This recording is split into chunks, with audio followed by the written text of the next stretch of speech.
શહેરના ring road, Salabatpura, Udhna, Pandesara ચોક, Athwa lines અને રાજન જેવા વિસ્તારોમાં પાણીનું સ્તર એટલું વધી ગયું કે લોકો તેમના ઘરે જવા માટે તરસતા હતા. ત્યાં જ સુરત પોલીસની ટીમો દોડી આવી. કેટલાક જવાનોએ ભીંજાયેલા વૃદ્ધોને ખભે ઉઠાવીને સલામત સ્થાને પહોંચાડ્યા તો કેટલાક પોલીસ કર્મીઓએ પાણીમાં ફસાયેલી કારો અને રિક્ષામાંથી બાળકોને બાથમાં લઈને બહાર કાઢ્યા.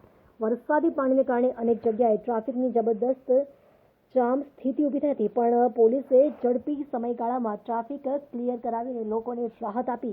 રાતના અંધારે પાણીમાં પગ મૂકીને ટ્રાફિક દોરવતા પોલીસ કર્મીઓનું સમર્પણ જોઈને નગરજનોની આંખો ભીની થઈ ગઈ. એક વૃદ્ધ મહિલાએ કહ્યું, મને લાગ્યું કે હવે ઘરે પહોંચાશે જ નહીં, પણ પોલીસના જવાને મને સહારો આપ્યો અને હું સલામત પહોંચી ગઈ. બીજી તરફ એક યુવકે કહ્યું, આજે સુરત પોલીસે ખરેખર સાબિત કર્યું કે તેઓ આપણી વચ્ચે નહીં, આપણા માટે છે. સુરત પોલીસ વડાએ સોશિયલ મીડિયા પર લખ્યું, શહેરવાસીની સુરક્ષા જ અમારી પ્રાથમિકતા છે. આ ભારે વરસાદમાં પણ અમે તમારી સાથે ઊભા છીએ. આજે સુરતમાં વરસાદે ભલે મુસીબત સર્જી, પણ સુરત પોલીસે માનવતાની મીણબત્તી પ્રગટાવી.